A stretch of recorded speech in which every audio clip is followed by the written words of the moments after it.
Assalamualaikum warahmatullahi wabarakatuh. Halo semuanya, perkenalkan, nama saya Jinda Maulidin Altamimi. Nama saya Muhammad Jufari Firdaus. Nama saya Kalamda Irman Finardi. Kami mahasiswa keperawatan dari Universitas Pendidikan Indonesia. Dalam video ini, kami akan membahas pendidikan kesehatan dalam pengelolaan kasus kegawat daruratan akibat penyakit pandemi.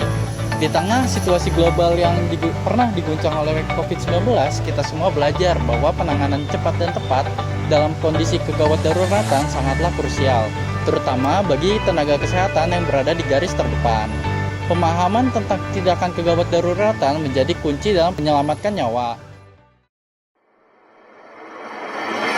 Instalasi gawat darurat khusus COVID-19. Area IGD khusus COVID-19 merupakan area khusus untuk tindakan dan observasi bagi pasien bergejala COVID-19. Area ini harus dipisahkan dengan area IGD biasa dan harus dibatasi oleh batas yang permanen atau batas sementara.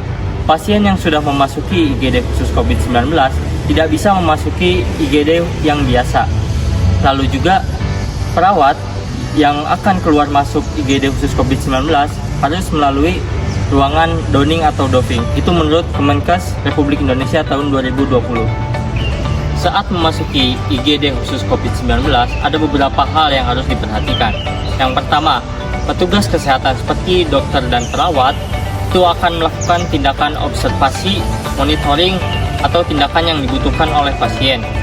Yang kedua, yaitu akan dilakukan tindakan seperti swab test, dan ronsen, dan yang lain-lain sesuai dengan protokol yang disediakan rumah sakit untuk pasien khusus COVID-19 atau yang memiliki riwayat kontak. Yang ketiga, jika pasien tidak perlu dirawat inap, pasien akan dipulangkan dan diberikan surat rekomendasi kepada puskesmas untuk dilakukan pemantauan isolasi mandiri. Jika pasien terbukti memiliki virus COVID-19, pasien akan dirawat di zona khusus COVID-19. Yang terakhir, jika pasien tidak terbukti positif COVID-19 namun pasien sakit, pasien akan dirawat di ruang biasa atau ruang non-COVID-19. Selanjutnya ada gambaran umum untuk COVID-19 ini. COVID-19 adalah penyakit infeksi saluran pernapasan yang disebabkan oleh virus SARS-CoV-2. Virus ini pertama kali ditemukan pada akhir tahun 2019 di Wuhan, Tiongkok, Cina. Virus ini menyebar dengan cepat ke seluruh dunia, termasuk Indonesia. COVID-19 bisa menyerang siapa saja dengan gejala yang sangat bervariasi. Sebagian orang tidak mengalami gejala sama sekali, namun sebagian lainnya dapat mengalami kondisi berat hingga mengancam nyawa. Dalam konteks kegawat daruratan, COVID-19 menjadi perhatian serius karena dapat menyebabkan komplikasi akut seperti pneumonia berat, gagal napas, hingga shock septik. Oleh sebab itu, peran instalasi gawat darurat atau IGD menjadi sangat vital dalam mendeteksi dan menangani pasien sejak fase awal gejala. Selanjutnya ada klasifikasi dari kasus COVID-19. Nah, untuk memahami status pasien COVID-19, penting bagi tenaga kesehatan untuk mengetahui definisi kasus menurut standar WHO dan Kemenkes RI. Nah, yang pertama ada kasus suspek. Adalah individu yang menunjukkan gejala khas COVID-19 dan memiliki riwayat epidemiologis seperti kontak erat atau perjalanan ke daerah transmisi lokal. Yang kedua, ada kasus probable. Adalah pasien yang memiliki gejala kuat dan bukti penunjang seperti hasil ronsen paru atau anosmia, namun belum dikonfirmasi melalui tes PCR. Lalu yang ketiga, ada kasus konfirmasi. Adalah mereka yang telah terdeteksi positif COVID-19 melalui RT-PCR atau rapid antigen, baik dengan gejala maupun tanpa gejala. Yang terakhir, ada kasus kontak erat. Adalah individu yang pernah berinteraksi dalam jarak dekat dengan pasien terkonfirmasi atau probable, seperti tinggal serumah atau merawat tanpa APD. Nah, klasifikasi ini menjadi dasar dalam penentuan manajemen klinis dan pengendalian infeksi di fasilitas kesehatan. Baik, selanjutnya ada pemeriksaan penunjang untuk COVID-19. Dalam menegakkan diagnosis COVID-19, pemeriksaan penunjang memegang peran penting. Yang utama adalah RT-PCR, yaitu metode yang paling akurat untuk mendeteksi virus SARS-CoV-2. melalui sampel dari saluran pernapasan. Selain itu juga ada rapid antigen test yang digunakan pada situasi darurat atau ketika RT-PCR belum tersedia, terutama dalam waktu 5-7 hari awal gejala. Untuk menilai kondisi paru, digunakan pemeriksaan X-ray, toraks, CT scan, atau bahkan USG paru. Pemeriksaan ini dapat menunjukkan kerusakan atau peradangan paru seperti ground glass opacity yang khas pada COVID-19.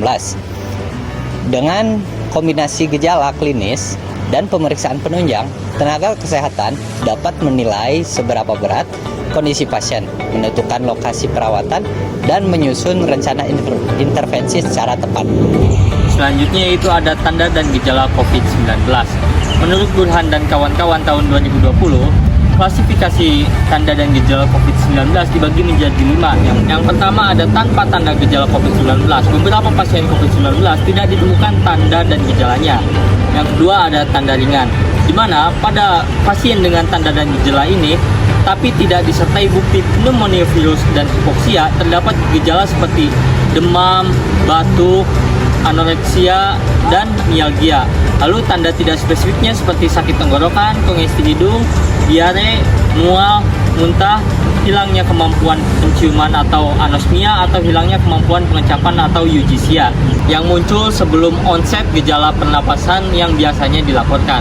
Yang ketiga ada klasifikasi sedang, di mana pada pasien remaja dan dewasa yang biasanya mempunyai gejala klinis seperti pneumonia, seperti batuk, demam, sesak napas, dan napas cepat, namun tidak diikuti dengan tanda pneumonia berat seperti saturasi oksigennya lebih dari 93% dalam kondisi di dalam ruangan.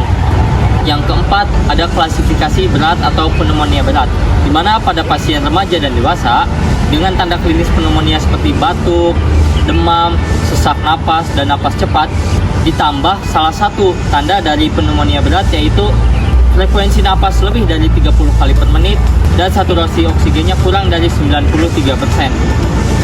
Yang kelima yaitu pada klasifikasi kritis, di mana pasiennya yaitu acute respiratory distress syndrome, sepsis, dan shock sepsis. Selanjutnya ada triase dan EWS dari COVID-19 ini. Triase adalah proses penting dalam pelayanan IGD, termasuk untuk pasien COVID-19. Tujuannya adalah untuk memilah pasien berdasarkan tingkat keparahan untuk menentukan siapa yang perlu segera ditangani, siapa yang bisa menunggu, dan siapa yang perlu dirujuk. Proses triase dilakukan sejak pintu masuk IGD menggunakan screening, gejala, dan riwayat kontak. Petugas perawat bertugas untuk mengidentifikasi apakah pasien memiliki tanda-tanda kegawatan seperti sesak napas berat atau penurunan saturasi oksigen. Untuk membantu deteksi dini kondisi kritis, digunakan alat bantu yang disebut dengan Early Warning Score atau EWS. Nah, EWS ini mengevaluasi parameter vital seperti suhu tubuh, frekuensi napas, nadi, tekanan darah, dan kesadaran. Semakin tinggi skor, semakin tinggi resiko kegawatan. Dalam triase dan EWS yang akurat, sumber daya medis dapat dialokasikan lebih efisien, keselamatan pasien meningkat, dan penularan di fasilitas kesehatan dapat dicegah. Selanjutnya yaitu tindakan keperawatan yang diperlukan dalam penanganan COVID-19 di IGD. Pasien dengan gejala COVID-19 di IGD dapat mengalami beberapa kondisi, mulai dari gangguan pernafasan, shock septic, hingga gagal nafas dan gagal jantung yang bisa menyebabkan kematian. Oleh karena itu, pasien dengan gejala COVID-19 di IGD dapat diberikan beberapa tindakan, mulai dari terapi sportif dini dan pemantauan, manajemen shock septic, manajemen gagal nafas, manajemen bantuan hidup dasar, dan bantuan hidup jantung lanjut. Tindakan terapi sportif dini dan pemantauan meliputi terapi oksigen. Terapi oksigen harus segera diberikan, terutama pada pasien dengan ispa berat, distress pernapasan, hipoksemia, atau shock. Pasien dengan COVID-19 dipantau menggunakan pulse oximetry, dan peralatan oksigenasi harus steril dan sekali pakai. Para perawat wajib menggunakan APD level 3 karena berisiko terinfeksi COVID-19 dari pasien. Selanjutnya yaitu manajemen shock septic. Tindakan dalam manajemen shock septic yaitu perawat perlu mengenali tanda dari shock septic. Shock septic biasanya ditandai dengan hipotensi yang menetap setelah resusitasi cairan dan perlunya vasopresor untuk mempertahankan MAP lebih dari 65 mmHg serta laktar lebih dari 2 mmol. Pada anak, biasanya shock septic dikenali dari hipotensi atau minimal 2 gejala seperti perubahan kesadaran, gangguan nadi, jantung memanjang, takimne, atau liguria. Tindakan dalam manajemen shock septic yaitu perlu adanya resusitasi cairan berupa kristaloid isotonik sebanyak 30 ml per kilogram untuk dewasa dan 20-60 ml per kilogram untuk anak. Hentikan cairan bila muncul tanda kelebihan cairan seperti ronhi atau UDI. Selanjutnya yaitu manajemen gagal nafas hipoksemi dan ARDS. Untuk manajemen gagal nafas pasien COVID-19 perlu untuk kita mengenali tanda-tanda gagal nafas hipoksemi saat pasien dengan distres. Gagal nafas hipoksemi bisa terjadi saat pasien distres nafas tidak membaik meski sudah mendapatkan terapi oksigen maksimal. Seringkali akibat ketidaksesuaian ventilasi perfusi atau gangguan alat. Intubasi harus dilakukan oleh tenaga terlatih dengan kewaspadaan airborne, terutama pada pasien ARDS, anak, obesitas, dan ibu hamil. Lakukan preoksigenasi dengan FiO2 sebanyak 100% selama 5 menit sebelum intubasi. Hentikan kompresi saat RJP dan gunakan headbox untuk perlindungan petugas. Selanjutnya yaitu tindakan bantuan hidup dasar dan bantuan hidup jantung lanjut di IGD COVID-19. Sekitar 12-19% pasien COVID-19 dirawat di rumah sakit dan 3-6% diantaranya dalam kondisi kritis dengan risiko henti jantung akibat komplikasi berat. Penanganan melalui bantuan hidup dasar dan bantuan hidup jantung lanjut sangat penting, namun berisiko menularkan COVID-19 karena prosedur yang menghasilkan aerosol. Perhimpunan Dokter Spesialis Kardiovaskular Indonesia merekomendasikan penggunaan APD lengkap, membatasi jumlah penolong, serta meminimalkan aerosol melalui strategi seperti intubasi awal oleh tenaga berpengalaman, penggunaan filter HEPA, dan penghentian kompresi saat intubasi. Selanjutnya itu ada pencegahan dan penanganan infeksi di IGD khusus COVID-19. Dalam panduan teknis pelayanan rumah sakit pada masa adaptasi kebiasaan baru yang diterbitkan oleh Kemenkes Republik Indonesia tahun 2020, ditetapkan protokol PPI baik untuk pasien maupun petugas kesehatan. Lalu yang pertama ada protokol bagi pasien sebelum berangkat ke rumah sakit. Lakukan pendaftaran atau registrasi melalui online. Sebutkan tanda dan gejala yang dirasakan. Dan yang ketiga, untuk konsultasi dengan dokter atau perawat melalui teknologi telemedicine. Yang kedua yaitu saat melakukan perjalanan ke rumah sakit. Hal yang harus diperhatikan yaitu yang pertama menggunakan masker, selalu membawa hand sanitizer, dan mencuci tangan menggunakan hand sanitizer selama 20 detik sampai 40 detik. Lalu yang selanjutnya itu tidak memegang bagian muka khususnya mulut, hidung, dan mata. Selanjutnya menggunakan fasilitas kendaraan yang paling aman seperti kendaraan pribadi. Saat berada di rumah sakit, pasien harus segera melakukan konfirmasi ulang kepada petugas kesehatan, lalu selalu memakai masker, selalu mencuci tangan dengan air dan sabun selama 40-60 detik atau menggunakan hand sanitizer selama 20-40 detik, lalu tidak memegang bagian muka khususnya seperti mulut, hidung, dan mata, lalu menjaga jarak minimal 1 meter walaupun berada di lift ataupun eskalator. Selanjutnya yaitu laporkan tentang kondisi seperti tanda dan gejala klinis sejujur-jujurnya kepada petugas kesehatan. Terakhir, tidak keluar masuk ruangan seenaknya agar tidak menularkan atau tertular penyakit. Lalu yang keempat, saat keluar dari rumah sakit. Saat keluar dari rumah sakit, pasien harus selalu memakai masker, membawa hand sanitizer, dan mencuci tangannya selama 20-40 detik saat setelah memegang sesuatu atau benda asing. Lalu selalu menjaga jarak minimal 1 meter dengan orang lain. Selanjutnya yaitu adalah protokol bagi petugas. Yang pertama ada protokol bagi petugas sebelum berangkat ke rumah sakit.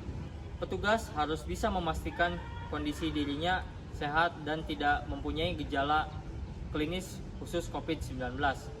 Lalu lapor ke pimpinan jika mengalami gejala dan tanda klinis atau merasa sakit, dan istirahat di rumah sampai kondisi badan kembali seperti semula.